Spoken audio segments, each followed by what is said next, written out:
This is a foul.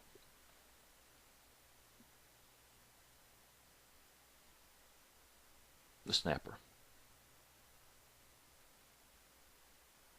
Foul.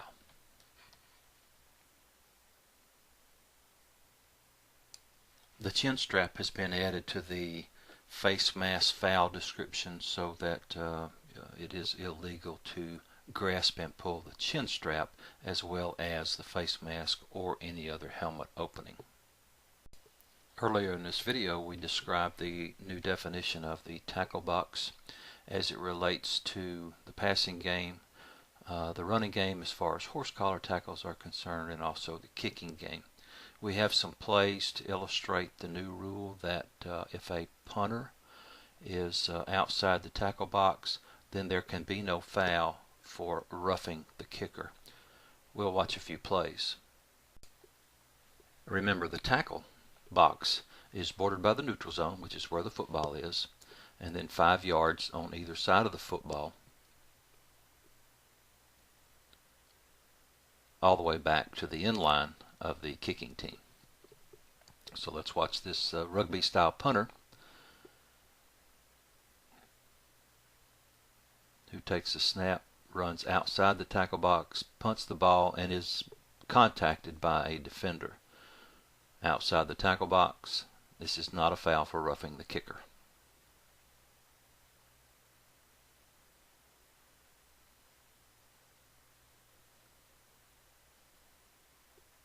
Better perspective from the end zone. Again, 5 yards on either side of the football, all the way back to the end line. That's the tackle box. You can see the punter. He will take the snap and take it outside the tackle box.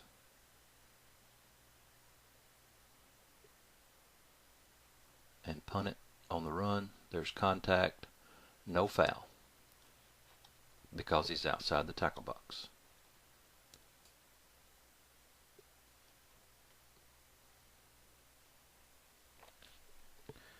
Here's another play where the punter bobbles the snap outside the tackle box, punts it, is made contact with. This is not a foul.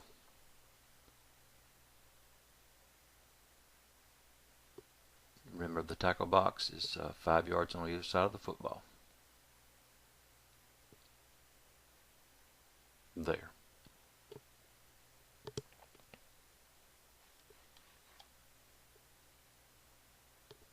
Punts it, contact. Even though he gets knocked to the ground, this is not roughing the kicker.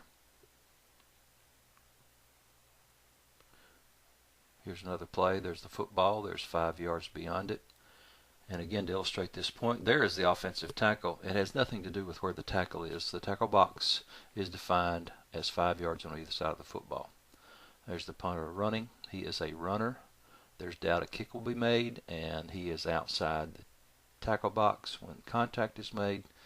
This is not a foul.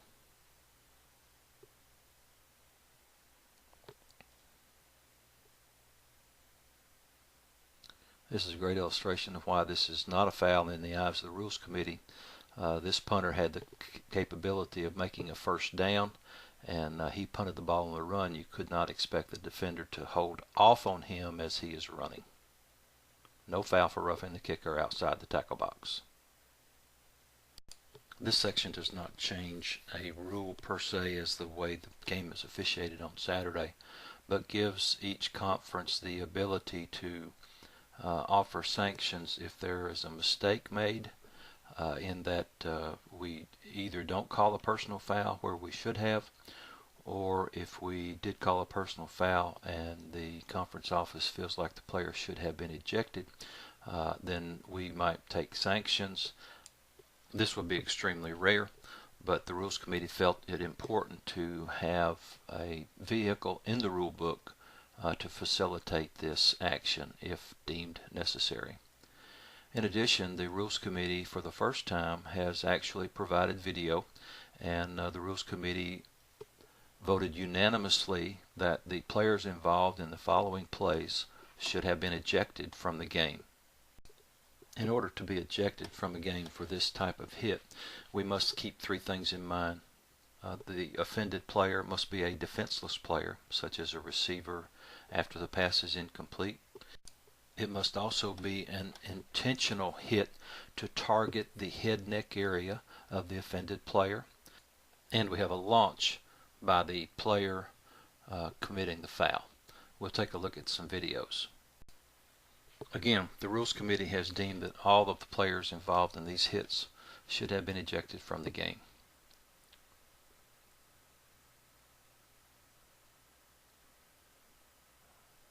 We did have a foul on this play. As you can see, we have those elements that we described. The player involved in the hit is not even the intended receiver. He is a defenseless player. There is an intentional act on the part of the defensive player to hit the player in the head. He is off the ground. There's the launch. There's the hit to the head. This is a foul, and number 4 should have been ejected from the game. The next play involves a hit on the part of a defender away from this action. The quarterback is tackled here, but away from the play. We have a player who ends up unconscious, and there's a look at the offending player, number 12, who launches, intentionally hits the offensive player in the head-neck area, actually knocks him out. The Rules Committee unanimously feels there's no place in college football for this type of hit, and this player should have been ejected from the game. This play contains a hit on the quarterback after a handoff. Again, the defender intentionally targets the player's head, comes from this side of the formation.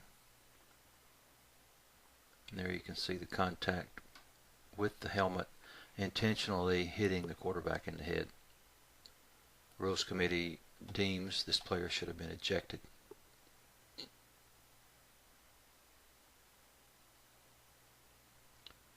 This play involves a hit on a receiver after the pass is incomplete. The best view is the slow motion view.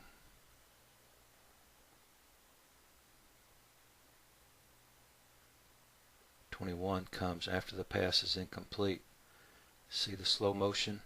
21 puts himself at risk for injury by leading with the crown of his helmet.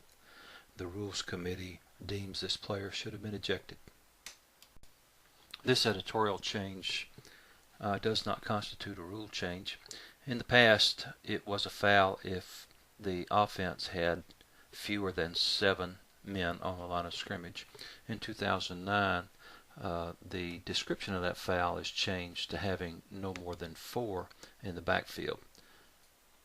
We have a couple of plays to illustrate this point. Here you can see we have a quarterback, 2 backs behind him, and then the wide receivers at the top of the formation are both off the line of scrimmage. That makes 5 players in the backfield. This is a foul for an illegal formation.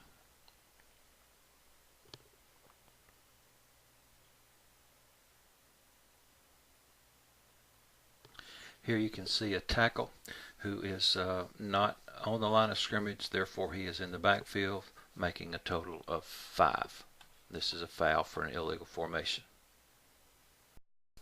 Even though we don't do instant replay in the OVC or any other FCS conference, we thought you might find it interesting that the rules have changed a bit regarding instant replay, and that if we have a pass that is ruled incomplete, the defense immediately and in continuous action recovers the ball.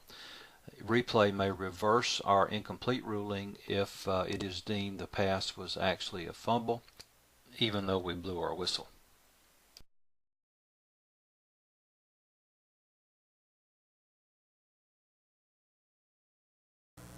I hope this review helps you get ready for a great 2009 OVC football season.